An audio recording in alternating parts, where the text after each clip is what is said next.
wabarakatuh. Berjumpa lagi di Gembang Waring Channel ya.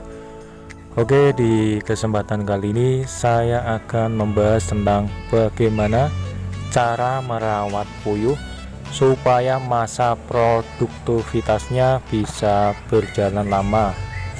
Nah, buat teman-teman yang pengen tahu supaya ternak puyuhnya ini produksi telur puyuhnya bisa bertelur lama. Nah, di sini saya sedikit tips dari saya supaya teman-teman ketika beternak puyuh masa akhir dari si puyuh teman-teman itu bisa berjalan lama.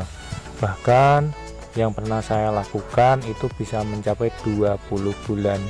Nah, sebelum melanjutkan pembahasan kali ini, buat teman-teman yang lagi bergabung, saya ingatkan untuk like, share, dan subscribe. Dan jangan lupa untuk nyalakan tombol loncengnya agar teman-teman tidak ketinggalan informasi terbaru dari channel kami.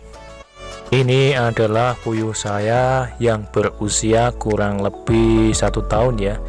Tetapi untuk produksinya jangan teman-teman remehkan ya, karena ini masih bagus dan masih mencapai 80-85%. Nah, buat teman-teman yang pengen tahu apa sih rahasianya untuk menjaga supaya produksi puyuh kita itu produksinya baik, sebenarnya itu tidak ada rahasia ya untuk menjaga reproduksi puyuh kita supaya tetap stabil dan tetap baik ya. Akan tetapi ada beberapa faktor yang menyebabkan atau yang bisa membuat si puyuh kita itu bertelurnya lebih lama. Nah, untuk itu teman-teman harus memperhatikan beberapa hal atau faktor yang perlu teman-teman perhatikan jika ingin reproduksi telur puyuh teman-teman itu berjalan lebih lama atau masa akhirnya lebih lama. Nah, di sini saya ada beberapa tips ya. Yang pertama yaitu bibit. Nah, untuk bibit sebaiknya teman-teman itu harus membeli DOG yang berkualitas terbaik. Belilah bibit dari penetas terpercaya yang sudah berpengalaman dalam proses pembuatan DOG atau pembibitan. DOG atau bibit puyuh itu sangat mempengaruhi reproduksi puyuh kita ya, bisa mempengaruhi masa akhir dari si puyuh itu sendiri. Jadi saya sarankan untuk membeli DOG atau bibit puyuh yang terpercaya. Nah, untuk selanjutnya yaitu pakan.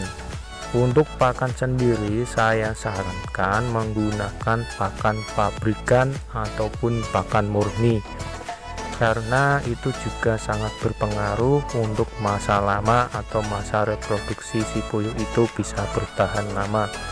Saya sarankan menggunakan pakan murni karena untuk pakan murni itu kebutuhan proteinnya itu terjaga dan stabil, sehingga untuk reproduksi si puyuh itu sendiri itu tetap terjaga ya, dan bisa menjaga si puyuh itu supaya produksinya tetap stabil, karena kebutuhan yang dibutuhkan si puyuh itu komposisinya itu masih stabil karena menggunakan pakan pabrikan yang komposisinya juga stabil ya.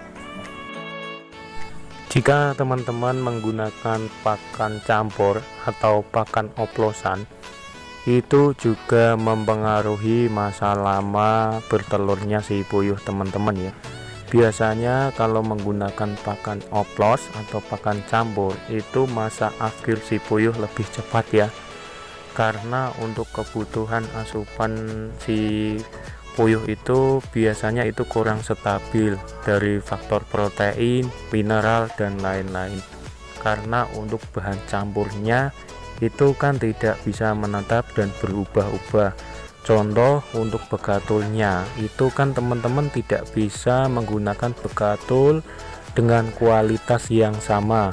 Jadi ketika teman membeli begatul itu untuk kualitas dari begatul itu pasti berubah-ubah. Jadi itu mempengaruhi dari reproduksi si puyuh itu sendiri karena untuk kandungan protein pada si begatul itu kualitasnya juga berubah-ubah. Maka dari itu saya sarankan untuk menggunakan pakan murni saja, karena proteinnya sudah ada takaran pabrikan dan pastinya kualitas proteinnya tetap terjaga dari kebutuhan si puyuh itu sendiri. Untuk yang terakhir yaitu jagalah kesehatan si puyuh itu sendiri. Jadi ketika teman-teman beternak puyuh itu, kesehatan si puyuh itu juga harus dijaga ya, supaya produksinya tetap stabil, karena ketika puyuh itu sehat dan pastinya produksinya si puyuh itu juga masih berproduksi. Beda kalau puyuh itu sakit atau kurang stabil, pastinya tidak mau bertelur, jadi untuk produksinya bisa berkurang. Jadi teman-teman saya sarankan untuk menjaga kesehatan si puyuh itu sendiri dengan cara pemberian vitamin, prebiotik dan lain-lainnya. Untuk vitamin teman-teman juga bisa menggunakan vitamin pabrikan ataupun vitamin herbal.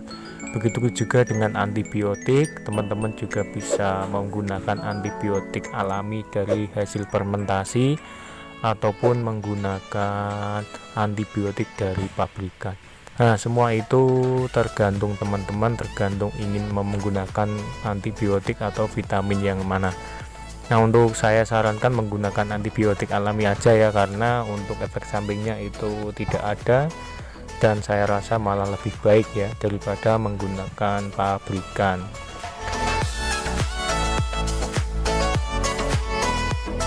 Oke, sekian dulu video dari saya tentang bagaimana cara merawat DOG supaya produksinya bisa bertahan lama.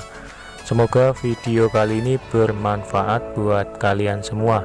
Saya ingatkan buat teman-teman yang lagi bergabung, jangan lupa untuk like, share, dan subscribe, dan jangan lupa untuk nyalakan tombol loncengnya agar teman-teman tidak ketinggalan informasi terbaru dari channel kami. Assalamualaikum warahmatullahi wabarakatuh.